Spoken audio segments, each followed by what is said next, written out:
रयत शिक्षण संस्था के श्री छत्रपति शाहू स्कूल व जूनियर कॉलेज बारामती में मैं प्राध्यापक शिंदे एएस आप सभी का स्वागत करता हूँ।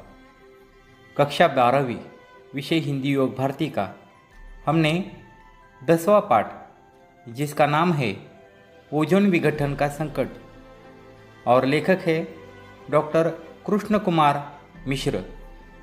इनका पहला और दूसरा भाग हमने देखा है। आज हम इस पाठ का तीसरा और अंतिम भाग देखेंगे। तो देखिए, सबसे पहले मैं पैराग्राफ को पढ़ता हूँ और बाद में इसका विश्लेषण दे दूंगा।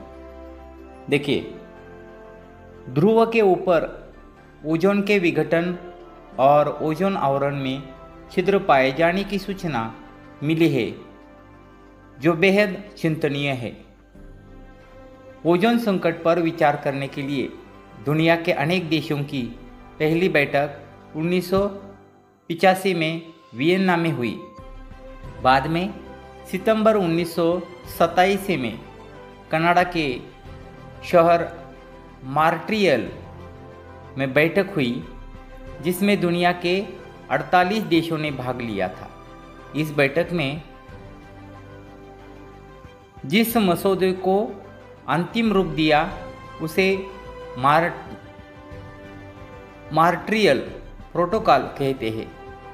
इसके तहत यह प्रावधान रखा गया कि सन 1995 तक सभी देश सीएफसी की खपत में 50% की कटौती तथा 1997 तक 85% की कटौती करेंगे। मसौदे के कई बिंदुओं पर विकसित और विकासशील देशों के बीच मतभेद उभर कर सामने आए। मुद्दा था गैर सीएफसी प्रौद्योगिकी तथा उसका हस्तांतरण।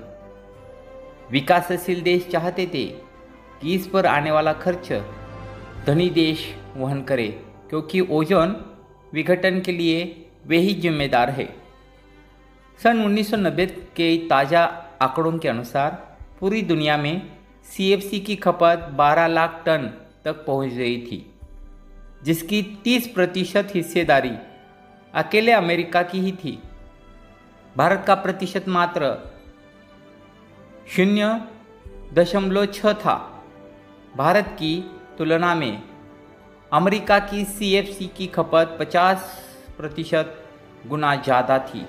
समस्या पर विचार करने के लिए लंदन में एक बैठक हुई, जहां नए प्रशीतनों की खोज और पुराने तकनीकी में विस्थापन के लिए एक कोष बनाने की मांग की गई।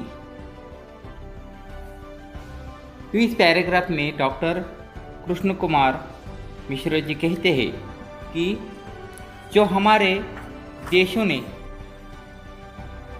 ओजोन संकट के परिणामों तथा ओजोन विघटन का किस तरीके से यहाँ पर उनका विघटन होता है, उसके बारे में किस तरीके से विचार विनिमय अनेक देशों ने किया है। तो ओजोन विघटन संकट पर विचार करने के लिए अनेक देशों की पहली बैठक 1985 में वियना में हुई।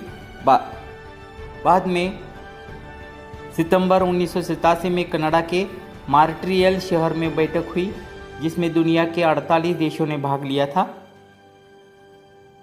जिसके तहत यह प्रावधान रखा गया कि 1995 तक सभी देश सीएफसी की खपत में 50% की कटौती तथा 1997 तक 85% की कटौती करेंगे।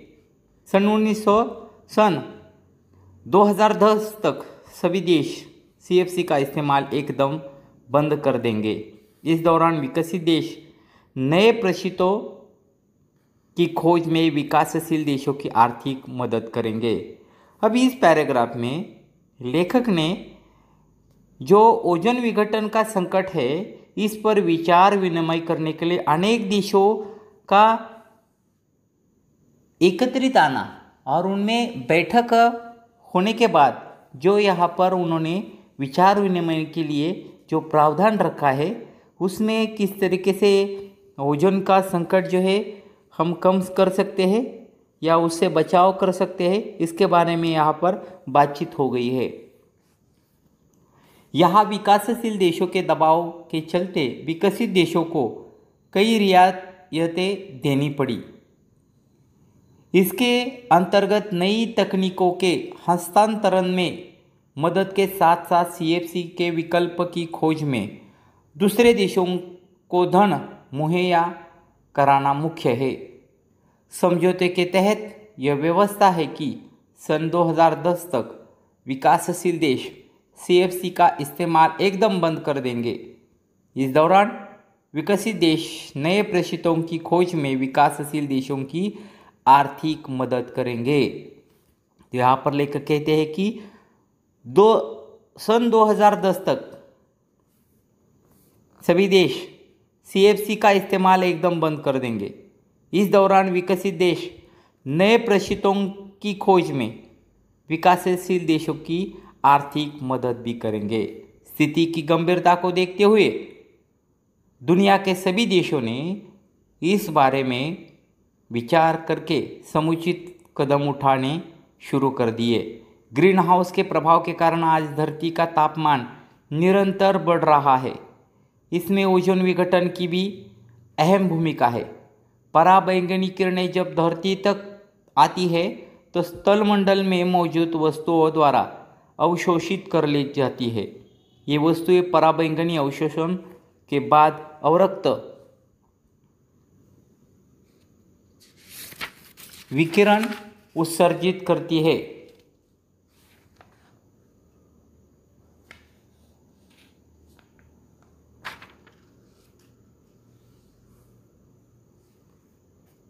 लेखक कहते हैं कि किस तरीके से ओजोन से किस तरीके से स्थिति निर्माण होती है और उसकी गंभीरता को देखते हुए दुनिया के सभी देशों ने इसके बारे में विचार करके एक ठोस ऐसा कदम उठाने की ज़रूरत है या सोचने की ज़रूरत है। इसके बाद उन्होंने ग्रीन हाउस के प्रभाव के कारण आज धरती का तापमान निरंतर बढ़ रहा है। हम अक्सर देखते हैं कि हम कई जगहों पर ग्रीन हाउस लगाए जाते हैं। नर्सरी के लिए जो तैयार किया हुआ जो ग्रीन हाउस रहता है, उससे आज धरती का तापमान जो है निरंतर बढ़ रहा है। इसमें ओजोन विघटन की भी अहम भूमिका है। पराबैंगनी किरणें जब धरती तक आती है तो स्थलमंडल में मौजूद वस्तुओं द्वारा अवशोषित कर ली जाती है। ये वस्तुएं पराबैंगनी के अवशोषण के बाद अवरक्त विकिरण उत्सर्जित करती है। ये किरणें वापस वायुमंडल के बाहर नहीं जा पाती क्योंकि हवा में मौजूद कई गैसें उन्हें अवशोषित कर लेती है। इस तरह से धरती का तापमान बढ़ता ही जाता है। तापमान बढ़ने से ध्रुवों पर जमी हुई विशाल बर्फ राशि के पिघलने के समाचार भी आ रहे हैं। यदि ऐसा रहा तो समुद्र का जल स्तर बढ़ेगा और तमाम तटीय क्षेत्र पानी में डूब सकते हैं।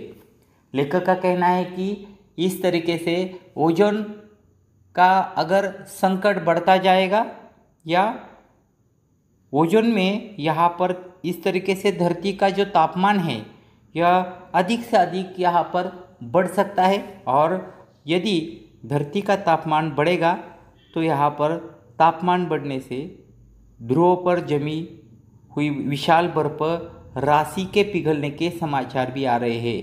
यदि ऐसा हुआ तो लेखक का कहना है कि समुद्र का जल स्तर बढ़ेगा और तमाम तटीय क्षेत्रों के लिए भी पानी में यह डूब सकते हैं या उन्हें यहाँ पर हानि हो सकती है। ताप वृद्धि से जलवायु में जबरदस्त बदलाव आ सकता है। मानसून में परिवर्तन के साथ कहा अतिवृष्टि तो कहीं अकाल जैसी स्थिति आ सकती है। वैसे विगत एक सदी के दौरान भूमंडल में काफ़ी परिवर्तन आ गया है। हाल ही में शोध के बाद पाया गया कि हिमालयों में गंगोत्री स्थित गोमुख हिमनद हर साल 18 मीटर पीछे की ओर खिसकता जा रहा है और इसी वजह से अगर लेखक कहते हैं कि तापमान में इसी तरीके से यहाँ पर बदलाव आता है, तो तापमान वृद्धि से जलवायु में जबरदस्त बदलाव आएगा। मानसून में परिवर्तन के साथ यहाँ पर कहा जा सकता है कि अतिवृष्टि, कहीं कहीं पर अतिवृष्टि हो सकती है या कई जगहों पर अकाल जैसी स्थिति आ सकती है। वैसे तो विगत एक सदी के दौरान भूमंडल में काफ़ी परिवर्तन पाया गया है। लेखक कहते हैं कि कई सदी के बाद, कई वर्षों के बाद या दौरान भूमंडल में काफ़ी परिवर्तन पाया गया। हाल ही में शोध के बाद पाया गया कि हिमालय में जो हिमनदी है, गंगोत्री की स्थित गोमुख नदी है, हर साल उसकी जो यहाँ पर 18 मीटर पीछे की ओर वो खिसकती जा रही है।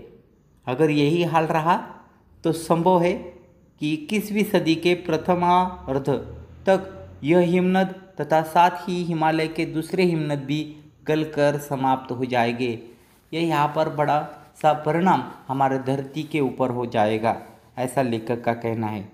ऐसे में उत्तर भारत में बहने वाली नदियों का अस्तित्व मिट जाएगा और मैदानों की उपजाऊ भूमि ऊसर में बदल जाने से कोई रोक नहीं सकेगा। अगर समय रहते इस स्थिति पर काबू नहीं पाया गया तो इसके गंभीर परिणामों से इनकार नहीं किया जा सकता।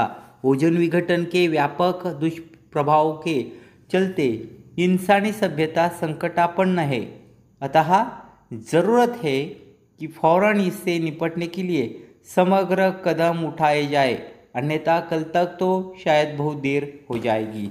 लेखक यहाँ पर एक ऐसा लेखक चेतावनी देते हैं कि इस तरीके से अगर ओजोन वायु की यहाँ पर परत से